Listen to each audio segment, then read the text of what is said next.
दोस्तों, जैसा कि आपने सुना ही होगा और हर जगह व्हाट्सएप टीवी चैनल हर जगह आ रहा है कि 7 तारीख को पूरे देश लेवल पर मॉक ड्रिल करने की एक योजना सरकार ने बनाई है और हम सबको उसके लिए कैसे सचेत रहना है। मैं आज आपके बीच में मॉक ड्रिल के बारे में कुछ बताना चाहूँगा। हमारे देश को भी एकता का संदेश देना है। मॉक ड्रिल के पीछे एक कारण ये भी है, मॉक ड्रिल के पीछे ये कारण भी है कि हम इमरजेंसी में कैसे निपटेंगे, कैसे सॉल्व करेंगे अपने इश्यूज को। देखिए, युद्ध हो या ना हो, लेकिन अगर युद्ध की संभावनाएं हैं तो हमारे पास अपनी तैयारी होनी चाहिए, जिससे कि बाद में ऐसा महसूस ना हो कि हमने कोई तैयारी नहीं करी, हमारे घर में अनाज नहीं है, हमारे घर में दवाई नहीं है। जो लोग हार्ट के पेशेंट हैं, जो लोग ऐसा कोई कैंसर पेशेंट है, जो लोग ऐसा पेशेंट है जिनको दवाई की आवश्यकता है, वो हर व्यक्ति के घर में दवाई होनी चाहिए कम से कम 1-2 महीने की। हर व्यक्ति के घर में अनाज का कम से कम जो मिनिमम अनाज रिक्वायरमेंट है वो होनी चाहिए। और दोस्तों, सबसे बड़ी बात है कि यहाँ पे मल्टी स्टोरी बिल्डिंग है, कोई 42 महल का बिल्डिंग है, कोई 32 महल का बिल्डिंग है, और हम अपने आप को कैसे सुरक्षित करेंगे, हम अपने आप को कैसे बचाएंगे। ध्यान रखिएगा, जरा गौर से सुनिएगा, संभावनाएं क्या हैं इस पर हमें नहीं जाना है, हमें अपनी तैयारी कैसी करनी है। याद रखिएगा, आपका मिशन ऑफिस ये पार्षद कार्यालय होगा। हम यहाँ हर तरह से इक्विप्ड होंगे, हमारे लड़के हमारे साथ होंगे जो हर संभव आपके साथ खड़ा रहने को तैयार रहेंगे।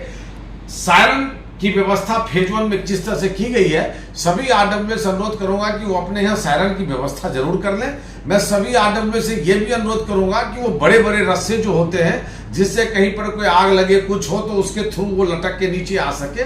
सभी आरडब्ल्यू से ये भी कहना चाहूंगा कि उनके यहाँ जो भी उपस्थित बेसमेंट है, जैसे कि सन टावर में अपनी बेसमेंट है, साया में अपनी बेसमेंट है, नियो में अपनी बेसमेंट है, रॉयल टावर में बेसमेंट मार्केट है, रॉयल में बेसमेंट मार्केट है, रिगलिया हाइट में बेसमेंट मार्केट है, ये सब लोग बेसमेंट के लिए जो भी लिफ्ट है, सीढ़ी है, उस सब को तैयार रखें, जिससे कि उसके अंदर कभी अगर ऐसी मजबूरी होती है, स्थिति बनती है, तो हम वहां पर जाके बैठ सके।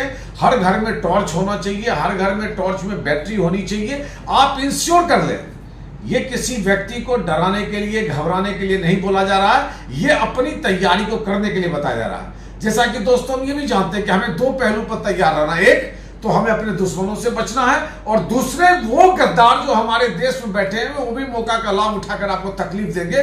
तो आप ध्यान कीजिएगा, यहाँ पर स्ट्रेचर से लेकर पुलिस, यहाँ पर पुलिस की व्यवस्था तो जो रहेगी, उसके अलावा पुलिस को सहयोग करने के लिए, डॉक्टर्स को सहयोग करने के लिए हर सोसाइटी के पास अपने स्ट्रेचर होने चाहिए, अपने व्हील चेयर होने चाहिए। जितना संभव हो सके ईंट दीवार तोड़ने के लिए हथौड़ी, ये सब होने चाहिए। सारे लड़के तैयार रहे, सारी व्यवस्था बनी रहे। युद्ध होगा तो हम सरकार के साथ हैं, हर संभव साथ हैं, और किसी भी तरीके से लड़ने को तैयार हैं। और जो शहर के नागरिक हैं वो इस बात को कतई न भूलें कि हम आपके साथ हैं, हर तरीके से साथ हैं। हर तरीके में इस बात को समझ लीजिए। इंटरनल दिक्कत आती है तो भी हमारे पास सब संसाधन है, और अगर एक्सटर्नल दिक्कत आती है तो भी हम आपके साथ खड़े हैं। इस बात को समझने की आवश्यकता है। निडर होकर, आपको एकदम भयविहीन होकर, अगर ऐसी कोई मुसीबत आती है उसका टक्कर लेना है, उसका सामना करना, मगर युद्ध में अपने देश के लिए हर संभव तैयार रहना, खड़ा रहना है। आइए 7 तारीख के मॉक ड्रिल को हम लोग सफल बनाएं, और हर व्यक्ति इस बात की तैयारी कर ले कि अगर जो सेना जवाब देगी सो देगी, जो बचेगा खुचेगा हम भी जवाब देंगे। सभी तैयारियों के साथ आपकी वार्ड 100% तैयार है। इस बात को आप मान लीजिए, ज्यादा बोलना उचित नहीं होगा। जय हिंद, जय भारत।